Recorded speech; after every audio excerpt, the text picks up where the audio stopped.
Hey guys, this is Josh here with Trillium Wild Edibles. I'm here with a good friend today, and I want to make a video for you guys on foraging wild edibles for resources. Now this plant has some edible and medicinal uses, however we're not going to talk about that today. We're going to talk about foraging this plant as a resource for utilizing the survival situation or for making bows or arrow shafts actually with this particular plant. Now I'm going to let my good friend Sean take this away. Hey guys, Sean here. Now, what we're going to be talking about real quick is identifying a dogwood. When you're out and about in the woods, it's like the first thing you're going to look for is spade-shaped leaves that have smooth edges. You're going to want to look for this purple plum-colored shaft that starts at the leaves and the berries, and it can or can't extend down into the main shaft of the shoot, where sometimes it can just remain a silver to brown gray color the entirety of the season. So that can make it a little tricky when identifying. But the best course of action when identifying a dogwood is to start with the leaves and the berries and then just work your way down to the ground. And you can see here as we get down to the ground, you can see exactly what he's talking about. So those are some really good features for identification of this. And what is this that you call this? This right here, we call this a red osier. Red osier. And this is a species of dogwood from the way I understand it. Now there's a couple other species of dogwood, like flowering dogwood, that's very well known in the medicinal herbal community for having very good medicinal uses. And a lot of other dogwoods have similar uses as well. So that's something you might want to keep in mind. Alright guys, now when you're in out in the field looking for dogwood, I was like, you're going to be looking for prairie type, tall grass, new growth forest, and this stuff is so easy to identify, especially this time of year, late summer, early fall. Now this stuff is going to like poke out through pretty much everything around it.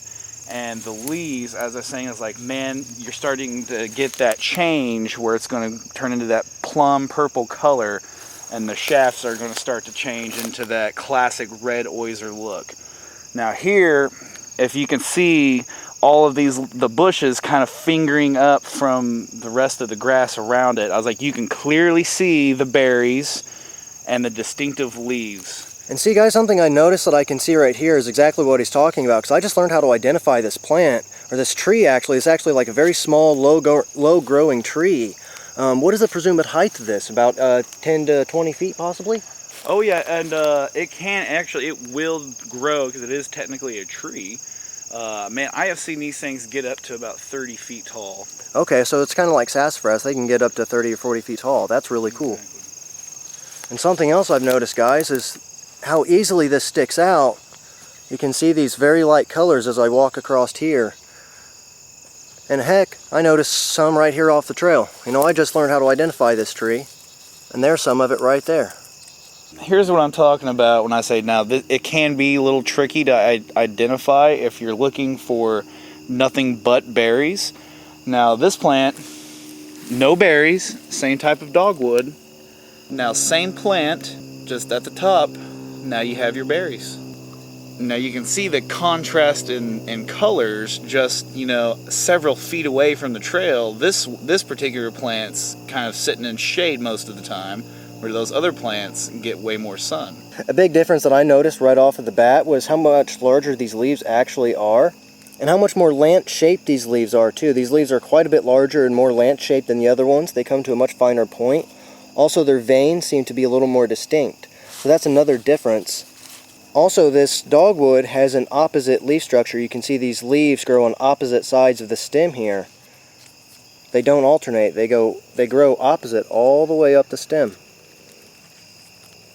So that's another important thing for identification as well. Now here is a little bit what I'm talking about. Now you can see the overall size, and this, mind you, this is still a fairly young dogwood bush or tree, what have you. And you can see it at the base, it's probably 2 inches thick at the trunk, but it's clearly right now, it's about 17 to 18 feet tall. And like they can get easily twice that size.